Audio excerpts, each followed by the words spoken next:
Okay, I'll do the intro part here.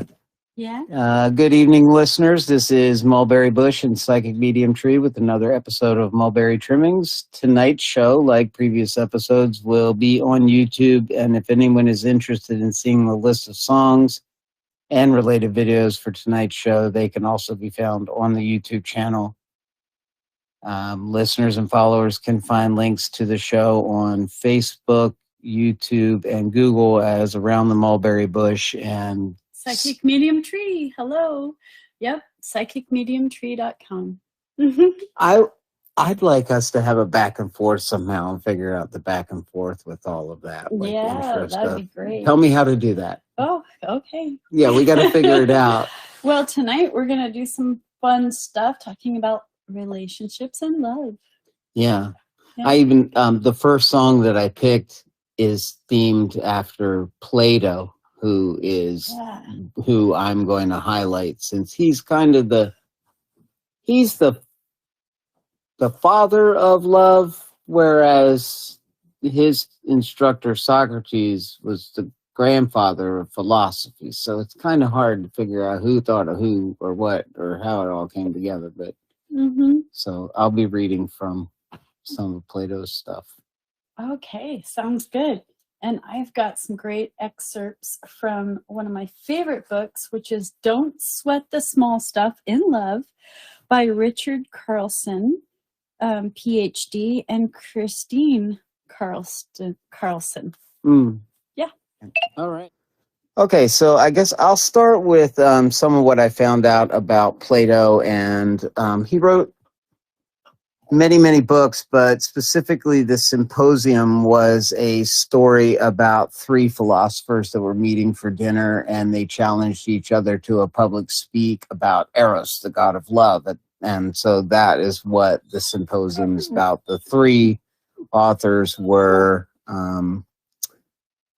Alcibiades, who was a general and a politician, and there was Aristophanes, who was a famous philosopher, and Socrates, who was a famous philosopher. So in it, they discuss a lot of the concepts with the gods, and love is always perpetually young and older than most of the gods, because Eros is older than Athena because Athena had to fall in love. And so Eros had to be there before, right? Like love is like one of the oldest energies in the human consciousness, right? So I love that. They established something called the ladder of love, which is this process of going from the base carnal desire for a person to a more evolved concept, which Plato never used the word soulmate, but that's where that comes into the concepts of philosophy and love, is that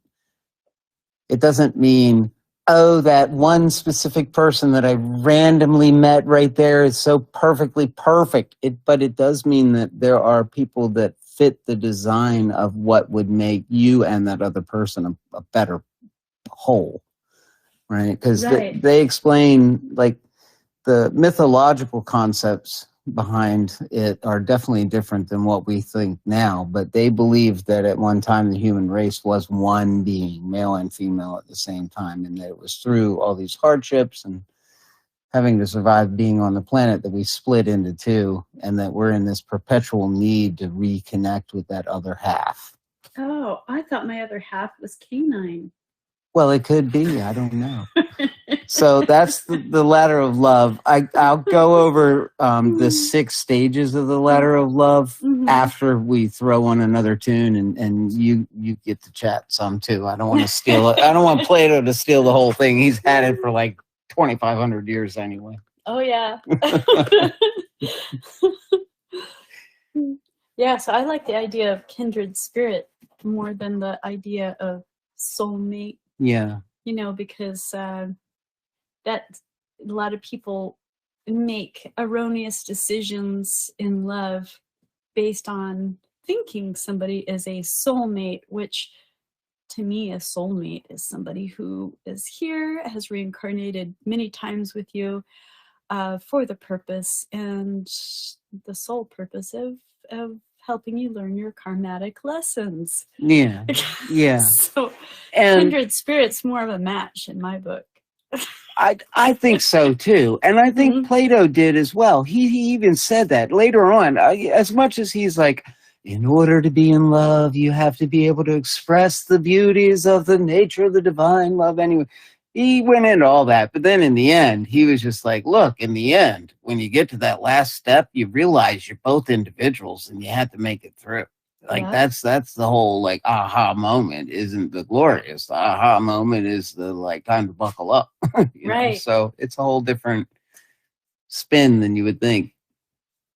Yes, and you were talking about the different forms of love with you know, what Socrates writes. Right. The different forms. Can you explain that? I can. Yeah.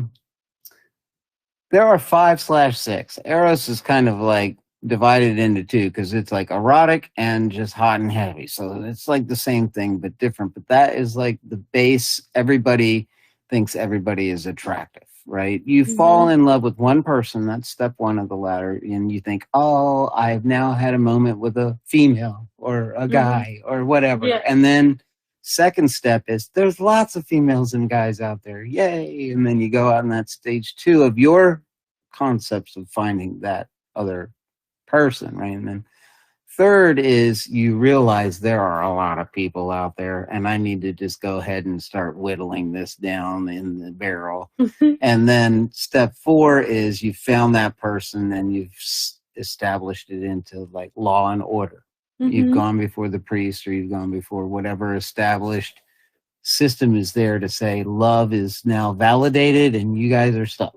Or whatever. And then step 5, which you would think is all, that's actually the now we're down to business and let's find out where we're not getting along and why it's not going right or why it is or whatever the reality of life comes in.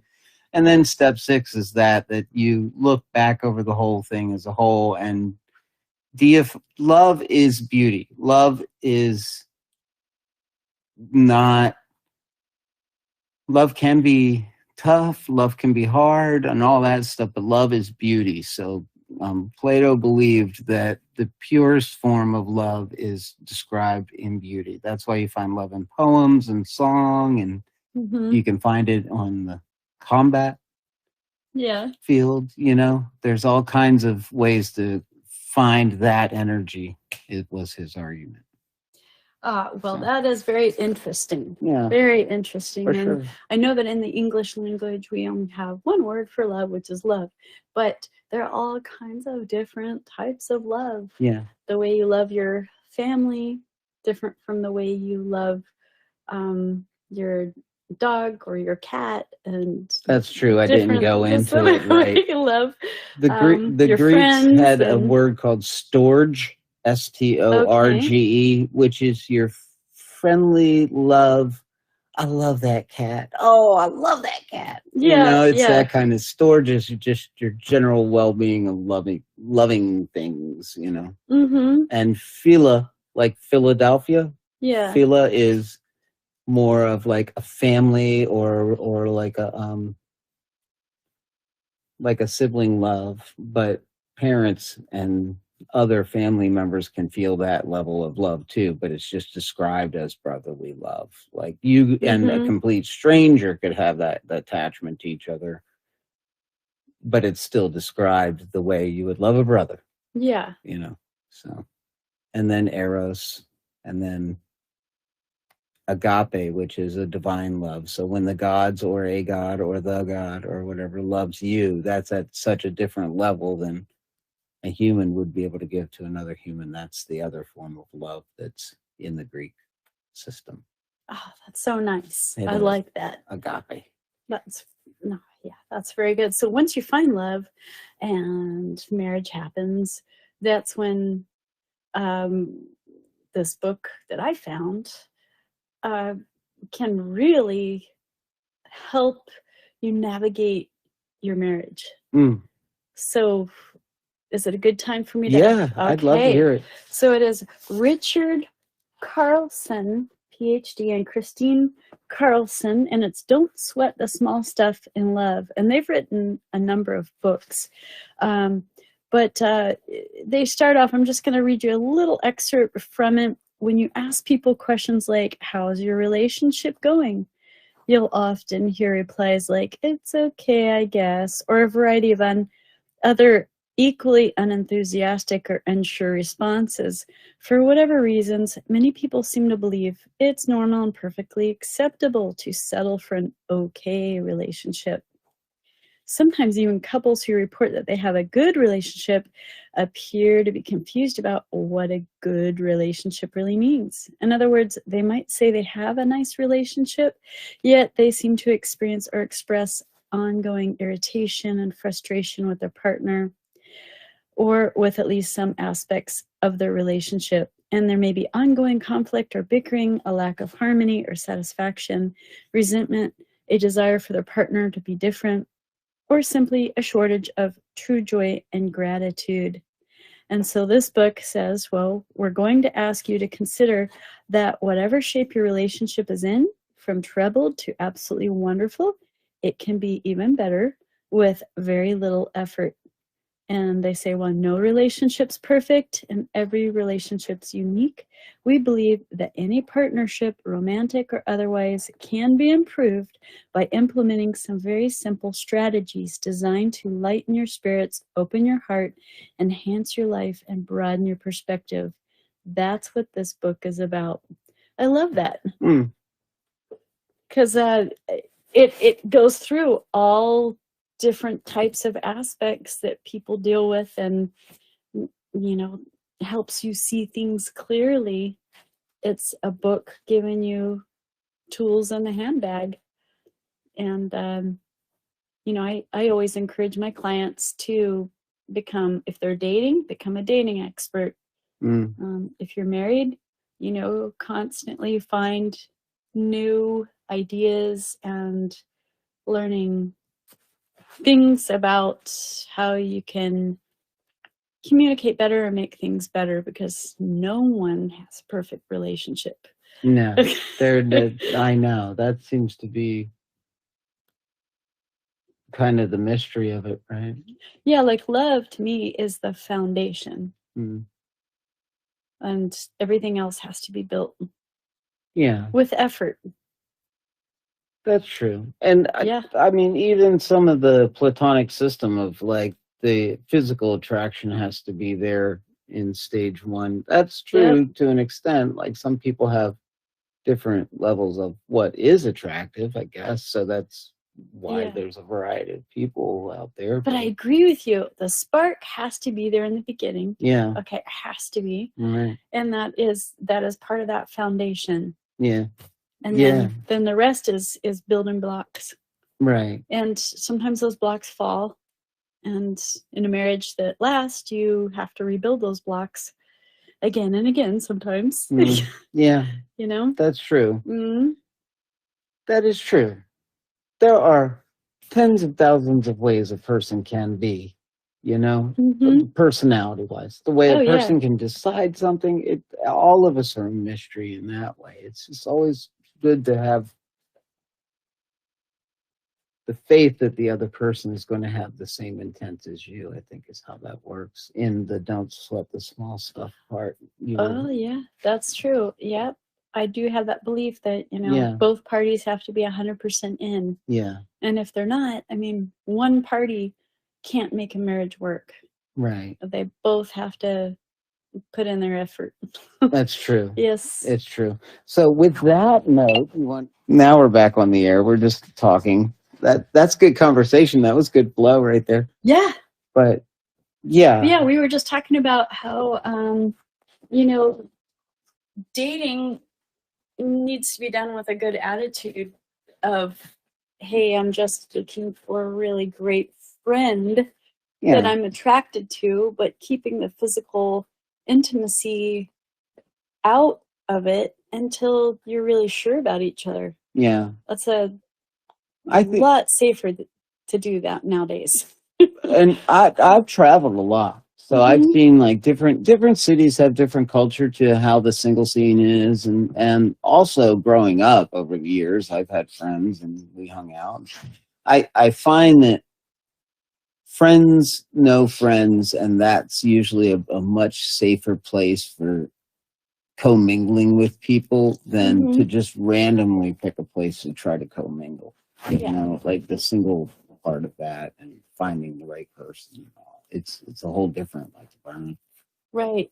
Yeah, it's interesting that true. way. Yeah. And nowadays there's online dating apps. Yeah. But you know, that also comes with some struggles.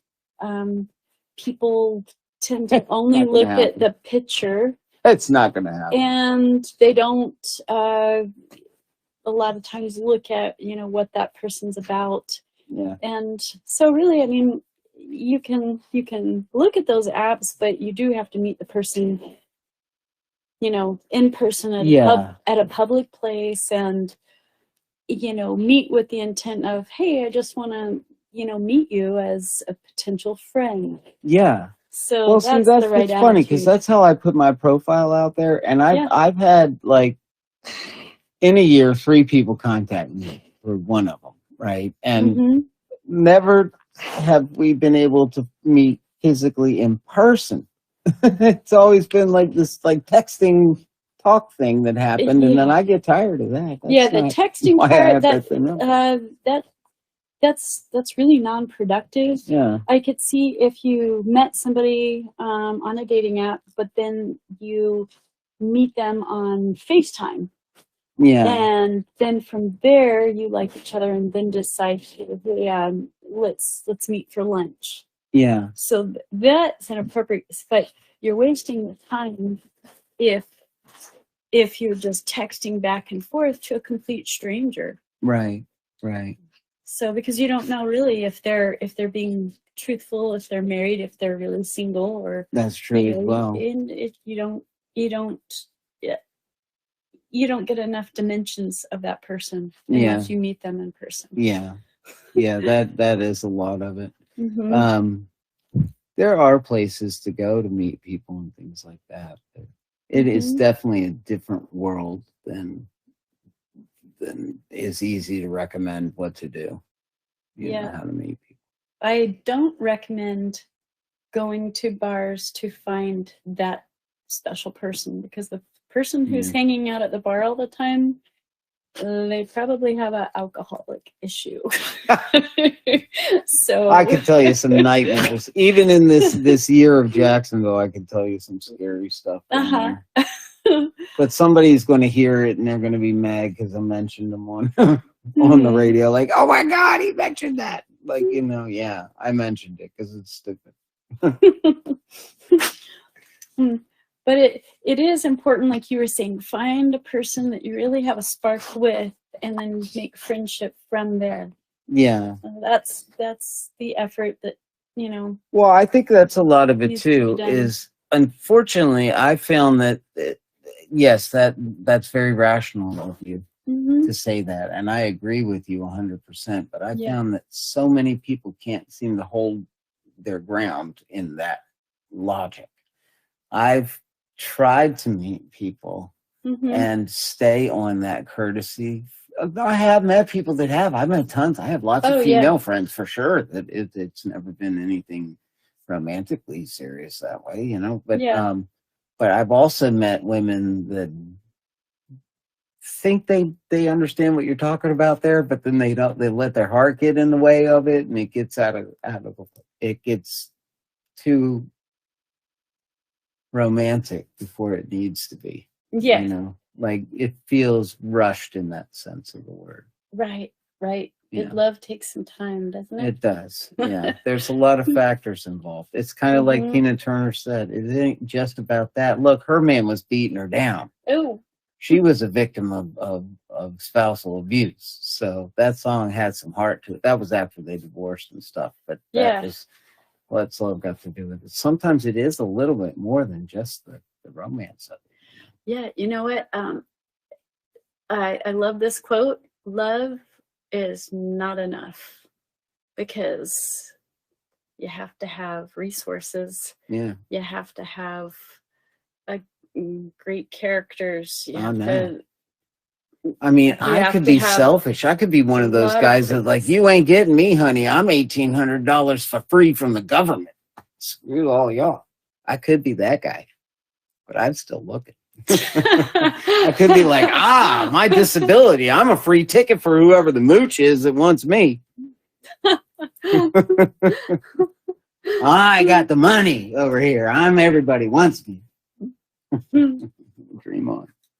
Yeah. So, and there's just the practical side to love, and there's because I know plenty of women who've met Mr. Wonderful only for Mr. Wonderful to turn out to be an alcoholic or a drug addict or a player or a gambler or you name it. Yeah. You name it. Some of it, that's difficult too. And I find this is a neutral, both sides. I've seen this on guys and girls on this. Both sides. It's hard when you see someone in a public setting and they're normal, or what I would call normal, right? And then you get them home and they're not normal anymore. They act all irreverent, Yeah. And it's like, who is this person? I can deal with a person like you, but that doesn't mean I want to. you know? So it's that you get stuck in those situations too in the single world. Like, oh, here we are. We've obviously hooked up or hot and heavy, and now this person is insane. How do you deal with that? Oh, right. So it's funny. Well, that is what you're saying is that is hooking up is not a good idea. No. You're trying to find true love. Yeah, taking it a little bit more seriously than just randomly running to another town and things stay in Vegas, so to speak. Yeah, what I'm just saying is establishing a really great friendship with that person and, taking it slow. Not sure who that is. Statistically speaking, Jacksonville, if you chop it in half, and I think in Jacksonville as well as Savannah, it is a 50-50, 50% male and female population count here. And then you ration out that 750,000 women that are in Jacksonville and ration it down into like a more reasonable 100,000 that are within a dateable range of me, that aren't like little children or 90-year-olds.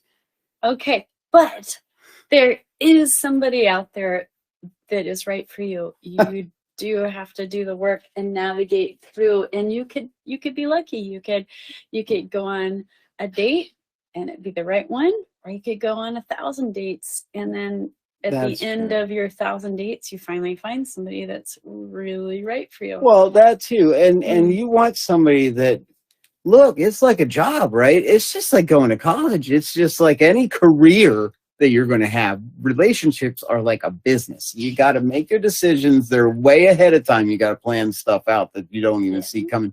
And then you got emotions involved. There's no businesses that get emotions involved the way relationships are. It's a whole different craziness. So in a good way, I mean, not in a bad way.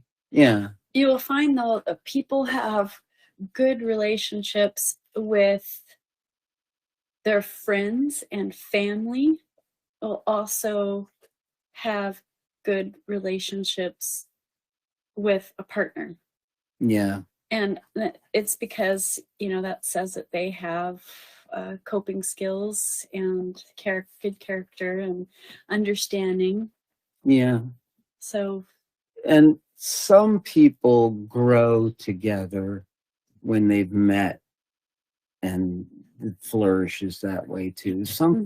Like I think of my dad's parents, and that was them. They were they just grew together, and they didn't want anybody except each other. You know what I mean? Like it was tough there at the beginning for them and things like that. He was a drinker and a hothead. And a lot of relationships, they do have their ups and downs, and marriages, they have their times that are good and times that are, challenging. So the people who've been married for a very long time, it just means that they have gotten past those challenges. Yeah. Or that they're still working on them. So, and I think, the longer you're in a relationship with someone, the older you get, the more you learn how to appreciate and be understanding, and also, You think, your you hope. patience grow. That's what you hope. Well, You yeah, hope that's that what it's people have matured to supposed to that be. level. You would hope that by the time you're in your Exactly. 40s, you're not thinking like a 30-year-old. Exactly. You're right. Yeah. You're right. Yep. For real. Yep. So, But you don't run into that a lot these days. I don't want to sound negative about the maturity level as much as women want to talk about the maturity level of men. I can definitely argue a vice versa on that. oh, it's true. It goes both ways. It's tough. I guess what I'm saying is that, successful people continue to learn. That is true. And that includes, relationship education. Yeah. I can see the older I get, the more I'm noticing who loving people are. Mm-hmm. Like I see now over the years those that I've known who are loving, and then now I know those who aren't. So now I see a personality that I would have never spotted in my 20s with these folks, because we were all kind of like, let's go out and party, woo! But like now I see the different, like how they've, I guess, matured, but they're still the same people, and I see who was right and who was wrong and how they were as people. Mm-hmm. It's interesting to look back at it. Yeah. Mm-hmm. Mm-hmm. Yep. For sure. Yeah, people are supposed to change and grow and mature and evolve. Yeah. But it doesn't always work that way, because we don't evolve linear. Yeah. No, that's true. And nature nurtures us too. So sometimes how we interact with fellow humans, it jades us to think a different way sometimes, so there's bitterness in people when it comes to that, and you have to kind of deal with that and looking for people. It's very complicated out there. I think the universe has a good sense of humor. Yeah, I think so too. And I have another grumpy Love Hurts, Emmylou Harris and Graham Parsons song to pick. And then after that, we have to pick one of the happy songs, because there are some happy love you forever, you're going to die, and I'm going to be crying over your headstone love songs too. Oh my God, what a sad song. What a sad song. Yeah, poor Graham Parsons. Good stuff though. Yeah. But yeah, there's good to be said about relationships and looking for a partner and all of that. And it should be somewhat challenging. If life was just a breeze, there wouldn't be any point in any of that. We would all just be standing in the line for whoever it was we were supposed to hook up with. So it doesn't work that way. No. It's supposed to be more challenging, I guess. Mm-hmm. Yeah, it helps. It helps if you are the person that you want to be with, meaning that, you write a list of qualities that you want in somebody, and then you try to be those qualities. That's helps. True. because you got to love yourself first before you can really love somebody else. I have had the ability, because I've not purposely been a gypsy as a kid, but Dad moved around a lot. So I've always been able to blend into the new crowd that I've become part of. Mm-hmm. So going out to different scenes, I've been able to fit into these different environments, but you really do have to know yourself to know who it is you're looking for, because you'll go into these environments that are not you. The museum. I'll just use the museum as an example. It's a horrible example, but let's just say I go to the museum. Okay. There's other singles at the museum. I got to act like I'm at the museum. I can't be acting like I'm at McDonald's. I have to act the museum part, or I will not appeal to the museum crowd. Mm-hmm. So there is that difficulty too in being true to yourself, but also exploring different places, avenues, and stuff. Right. It does make it tricky. Right. But worth it. It's helpful if you are, doing and living the life that you want. You're more likely to meet someone doing those fun things that you like to do. Like if you are into working out, you'll meet somebody who works out. More Staying than healthy and likely. not dying. If That's you're, what I'm into. or if you're, you know, I'm if into you're, not if having a you're heart into attack. going to the beach, go to the beach and you know, be friendly, talk to people at the beach, and you know, Well, you're more that's than likely true. to meet somebody who likes to go to the beach. Yeah. If you want to, you know, join a hiking group. If I you need like to go find somebody that hiking. likes to sit in front of the computer and make blogs. Oh, there's a lot of those. Yeah, I'm sure. I don't think that's I'm really sure your that's right true. match. No, I guess not. Yeah. I guess not. You know, here's the irony of going to the gym that I always joke about, and this will happen. Watch. I also have a little bit of precog up here, so watch this happen. Douglas Adams, one of my favorite science fiction writers ever, who wrote the best irony and comedy you'll ever read when it comes to science fiction. He died at the gym of a heart attack. Oh my. At 52. Oh my. Yeah, see? So there you go. There's my irony. That's going to be me. Look at me living healthy. Well, that'll be the way to go. You're dying trying to That's do the right things. So as I'm having a heart attack, I'll be pushing even harder on the stair stepper. Be like, this is my last chance to get to the top. You know, one of the best things to remember about when you are in a relationship and a marriage is to remember to have fun, because it usually starts out fun and then people forget about having fun, and sometimes people are so busy you got to plan that fun. But it's true, you gotta make time for each other, and you gotta make fun time for each other. Yeah, that is a part of it. Yeah. It's different for different people too, though. Like I look at some of the friends that I have, and they're very settled in that they just want to have like their old days. Like they just want to settle and be where they are. And then I have other friends that want to go do things with their partner, that's what makes them happy. It's like if those two had somehow switched each other in the circumstances of meeting, those couples would be completely off from each other, you know? So I don't know. Well, I'm just saying, whatever stage you're at, remember to have fun. It's true. It's all about, you know, it is. Life is short and we need to play, whether you're single or married or in a relationship. Right. Gotta have a little fun.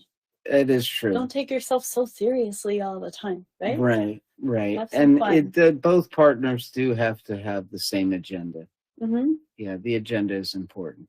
And I think, if anything, as silly as the romance of it sounds, if the agenda is, let's figure out what this is going to look like in the end, that somehow keeps it going.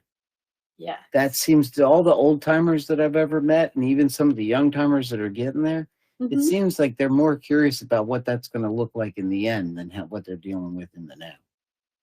It's dealing with in the now. But in the now, so that it's a healthy in the end. Presents itself for, you know, down the road. Yeah, it's no like end. There's a different take from the folks that seem to have like less good opportunities come to them. Yeah, it's interesting that way. All right, we have a bunch of songs to pick from, and we should wrap it up sometime soon. Let's wrap it up with a happy song. Thanks everybody for listening. Definitely so. And follow us on YouTube and Instagram and TikTok. And I'm gonna, out of these two, I'm gonna pick the one that's kind of slower and all. And this song is about love. This song is about being dedicated to somebody. I'm telling you, I can never listen to this song without being sappy. That's nice. Yeah, it's about commitment. It's a lifelong. Yeah, for sure.